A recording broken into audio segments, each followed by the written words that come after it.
अस्सलाम वालेकुम। सेगमेंट है फ्रेजल वर्ब्स। सबसे पहले आपको पता होना चाहिए कि फ्रेजल वर्ब क्या होता है और उसका इंग्लिश स्पीकिंग से क्या ताल्लुक है। तो आप अपनी स्क्रीन पर देखिए, अ phrasal verb is simply a verb plus a preposition और एन एडवर्ब। कि फ्रेजल वर्ब सिंपली एक वर्ब होता है और उसके साथ एक प्रपोजिशन लगा दी जाती है या फिर एक एडवर्ब लगा दिया जाता है, and together they give a new meaning, और फिर वो मिलकर एक मुकम्मल तौर पर नया मीनिंग देते हैं। यानी कि एक छोटा सा वर्ब और एक छोटी सी प्रपोजिशन मिलकर एक नया सेंस बना देते हैं, एक नया मीनिंग डेवलप कर देते हैं। For example look after. अब इसमें देखिए, लुक एक वर्ब है और आफ्टर एक प्रपोजिशन है, लेकिन लुक आफ्टर का ये मतलब नहीं है कि बाद में देखें।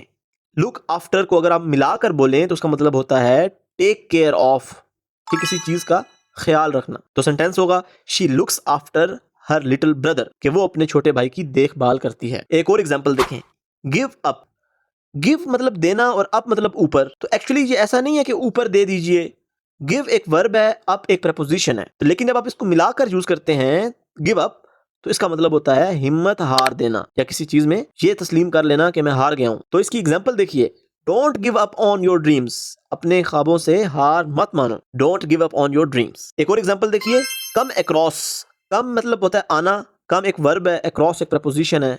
अक्रॉस मतलब कि इधर उधर। लेकिन जब आप मिलाकर पढ़ते हैं तो उसका मतलब होता है to find something by chance, कि किसी चीज का इत्तफाकिया मिल जाना। एग्जांपल देखिए, I came across an old photo yesterday, कि कल मुझे एक पुरानी तस्वीर मिली। अच्छा, अब यहाँ पर एक छोटी सी क्लैरिफिकेशन है जो कि मैं चाहता हूँ कि आप लोग जरूर समझ लीजिए कि हर बार ऐसा नहीं होता कि आप अगर एक वर्ब के साथ एक प्रपोजिशन लगाएं तो वो फ्रेजल वर्ब भी हो। तो लेकिन कभी ऐसा भी हो सकता है कि जब आप किसी वर्ब के साथ प्रपोजिशन लगाएं तो वहां वो अपना लफ्सी मतलब दे। For example sit down.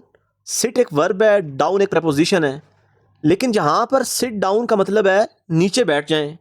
इसी तरह स्टैंड अप में स्टैंड एक वर्ब है और अप एक प्रपोजिशन है, लेकिन जहां पर ये फ्रेजल वर्ब नहीं है, यहां पर ये अपने लफ्सी मतलब ही सुनने वाले तक पहुंचा रहे हैं।